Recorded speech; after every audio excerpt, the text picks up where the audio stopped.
Olá, essa é a aula 3, então dando continuidade.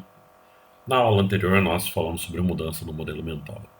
Então falamos que para mudar o modelo mental nós precisamos sair da zona de conforto, aquilo que a gente chama de zona de conforto, que é sempre fiz desse jeito, sempre funcionou para mim, tá bom assim.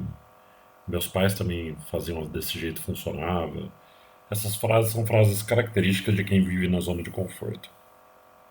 Sair da zona de conforto não é fácil, porque, como o próprio nome diz, é desconfortável. Né? Então, isso implica em mudar a nossa perspectiva.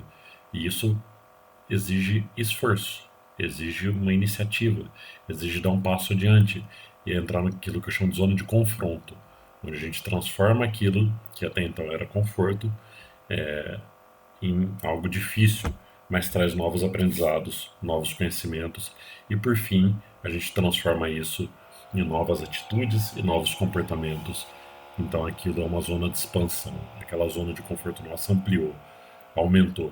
Todos nós temos algumas zonas de conforto, coisas que nós estamos acostumados. Assistir sempre o mesmo tipo de filme, fazer o mesmo caminho, mesma rotina. Então, tentar quebrar esses pequenos limites no nosso dia a dia, já começa a mudar o nosso modelo mental, mudar a forma como a gente enxerga a realidade e abrir a nossa visão para o mundo. Né? Isso a gente chama de flexibilidade. Flexibilidade é um conceito comum na área de estudo da comunicação que nós chamamos de PNL, ou Programação Neurolinguística. Aqui nessa disciplina a gente não vai ter tempo de abordar muito a fundo a PNL, mas fica a minha recomendação aí para quem tiver interesse em se aprofundar mais, pesquisar, tem vários livros, posso indicar depois vários sites, vídeos para vocês. O site portalgolfinho.com.br tem muito assunto, muitos artigos sobre PNL, e eu mesmo dou treinamentos e formações também nisso. Então fica à disposição aí caso alguém tenha interesse. Tá? Mas flexibilidade é um termo comum em PNL que se refere justamente a isso.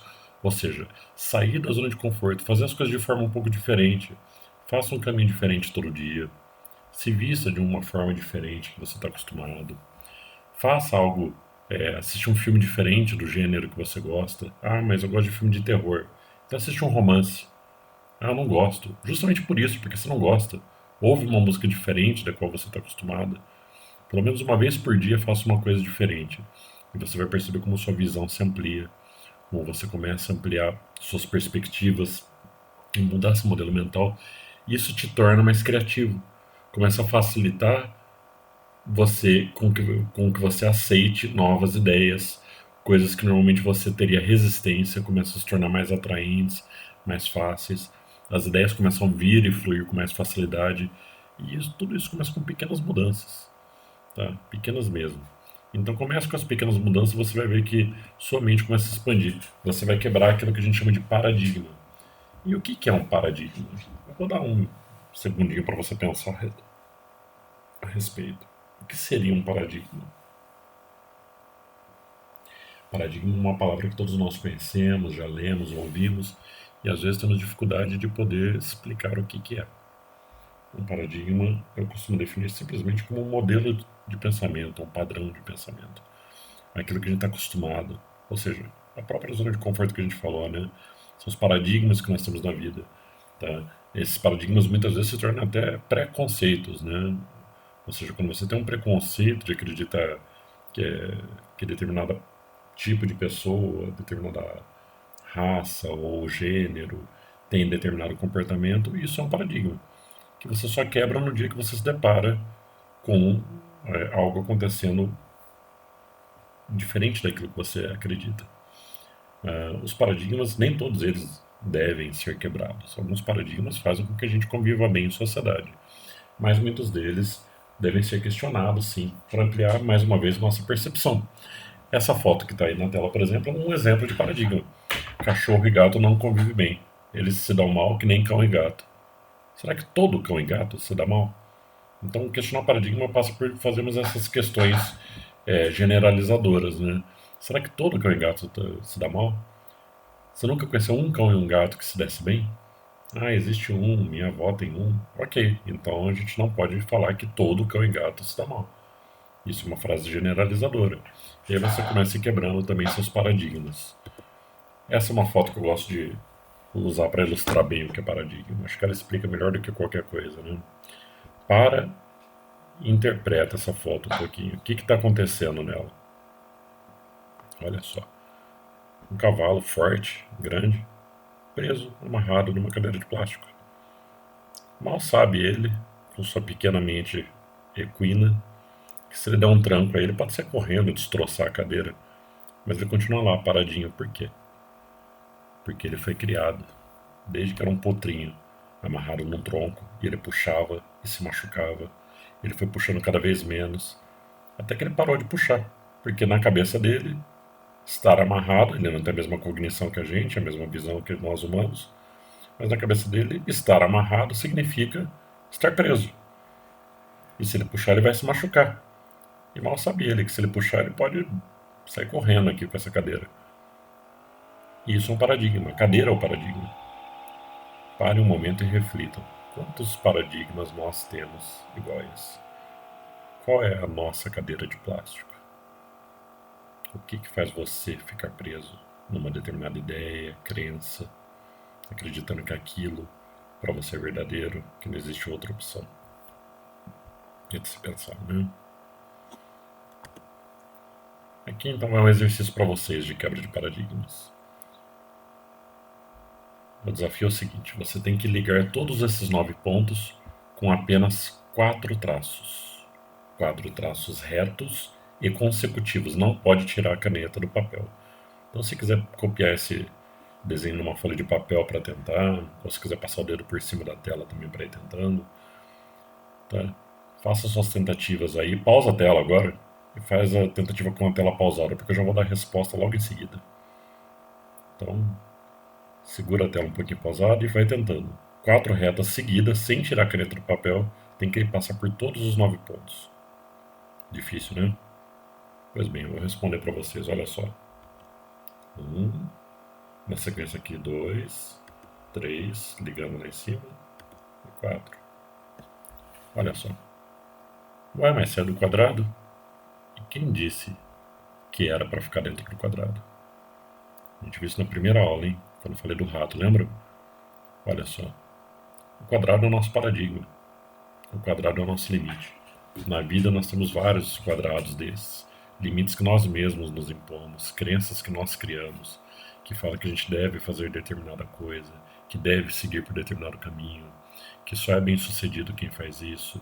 Então a gente cria esses paradigmas que se tornam crenças e a gente leva ele o resto da vida. E muitas vezes esses paradigmas se tornam hábitos. Então, ó, o que é um hábito? Hábito, algumas pessoas chamam também, pode falar que são manias, que são coisas que se repetem, mas é aquilo que a gente faz repetidamente. Eu gosto de começar com essa definição do filósofo grego Aristóteles, matemático também, que falava: nós somos aquilo que repetidamente fazemos. Excelência, então, não é um modo de agir, mas sim um hábito. Olha que interessante. Nós somos aquilo que a gente faz de forma repetida, ou seja, um hábito. Ser excelente não é uma escolha, não é eu vou me tornar excelente, é um hábito.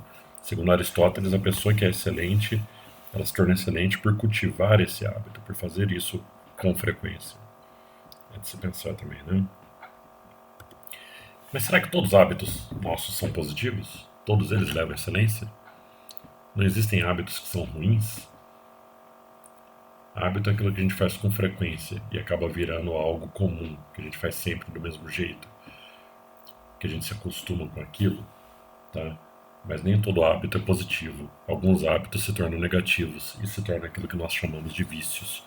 Pode ser uma compulsão alimentar, bebida, cigarros mais comuns, drogas, comer num horário errado, comer em excesso, compulsão por tecnologia, vício em internet, redes sociais, hoje já são aceitos como vícios, como um transtorno realmente mental, compulsão sexual, tudo isso são hábitos que podem até ser legais um pouquinho, mas toda vez feito em excesso se torna algo ruim, algo prejudicial para a saúde física e ou mental. Então vamos entender como que funciona uma formação de hábito. Eu tirei toda essa apresentação do livro O Poder do Hábito, de Charles Duhigg. Depois eu ponho na descrição a recomendação para vocês. O Poder do Hábito, de Charles Duhigg, é um livro que explica a formação de hábitos, tanto nossos, pessoais, quanto até hábitos empresariais. Tem gente interessante pensar nisso, né? Que as empresas também têm hábitos. Como ele é formado, segundo Charles Duhigg? Todo hábito começa primeiro. Veja só, você quando... Vamos falar que a pessoa tem o hábito de comer chocolate demais. Tá? Não consegue ficar sem comer chocolate. Abre um bisco, come a caixa inteira. E como começa isso? Normalmente você está lá nervoso, tá? E aí, de repente, vem alguém dar uma bronca em você. Você fala, vou comer um chocolate para acalmar. Você faz isso uma vez, funciona, relaxa. Só que o nosso cérebro produz uma substância e, na verdade, isso vai gerando repetidamente uma substância de prazer, de relaxamento, dopamina, e você começa a ir repetindo esses hábitos. Então, todo hábito ele tem 3 elementos. Primeiro é um gatilho. Eu vou falar que o seu chefe, toda vez que grita com você, é só gatilho. Toda vez que ele grita, você cria uma rotina, que é o hábito em si. Ou seja, comer um chocolate, ou comer um hambúrguer, ou fumar um cigarro, ou beber quando chegar em casa. E essa rotina te traz uma recompensa mental, uma satisfação. O problema é que a dose do veneno vai aumentando. Cada vez você precisa de rotinas maiores para ter a mesma recompensa. Você precisa comer mais, precisa fumar mais, precisa beber mais. E quando você bebe, você está preso num ciclo que você não consegue mais quebrar. Então, como quebrar ou mudar um hábito ruim? Vamos lá. Primeiro, o gatilho eu não vou conseguir mudar. Meu chefe vai continuar gritando comigo, ele vai continuar dando bronca. O que eu posso mudar é a rotina. Então, ao invés de comer um chocolate, eu como uma barra de cereal. Troca para um hábito saudável. Tomar um copo d'água, dar uma volta no quarteirão. No começo não vai me trazer a mesma recompensa. Não vai ser igual. Comer uma barra de cereal não é igual comer um chocolate. No começo. Mas depois de fazer 1, 2, 10... Esse número pode variar de pessoa para pessoa. Não gosto de usar um número mágico aqui. Tá? Mas depois de um determinado número de vezes, você se acostuma. E aquilo se torna um novo hábito. Melhor do que o anterior. Tá? Ou seja, um hábito incorporado que você não consegue mudar. Isso é positivo, né? A gente trocou um hábito ruim por um hábito bom, um hábito que traz uma recompensa boa. Agora, é preciso um certo esforço. Você deve conhecer alguém que já parou de consumir, por exemplo, açúcar. No começo é muito difícil a pessoa tomar café sem açúcar. Mas na primeira vez, na segunda, na terceira, toda vez eu pergunto isso em salas de treinamento, que tem muita gente, tem alguém que passou por isso. Depois da pessoa fazer isso várias vezes, já está 6 meses, 1 ano fazendo isso, ela não consegue mais tomar café com açúcar. Já virou um hábito consolidado, positivo. Então, não é fácil, é preciso dedicação, acreditar que é possível mudar e muito esforço. Tá? Ter o foco realmente nessa mudança.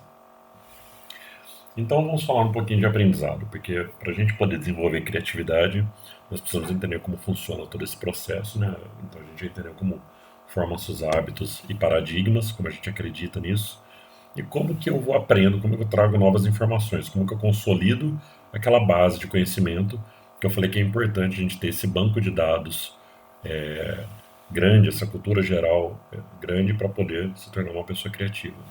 Esse foi um estudo feito ainda nos anos 60 por Edgar Dale, tá, em 69, tá aqui a fonte. E ele testou várias pessoas, algumas tinham que ler, outras ouvir, outras assistir o mesmo trecho, a mesma frase, e ele foi testar a memória. Então olha que interessante, depois de 2 semanas a gente lembra somente de 10% daquilo que a gente leu, 20% daquilo que a gente ouve, 30% daquilo que a gente vê. Agora, quando a gente vê e ouve, ou seja, assistir um filme, a gente recorda 50%. Então, olha que interessante. Assistir um filme é mais potente do que ler um livro. Por mais que o livro possa parecer mais completo que o filme, quem teve a experiência de ler um livro que tem um filme baseado nele, como Harry Potter, por exemplo, o livro parece melhor, mais completo, realmente é, porque é mais extenso, mexe mais com a imaginação.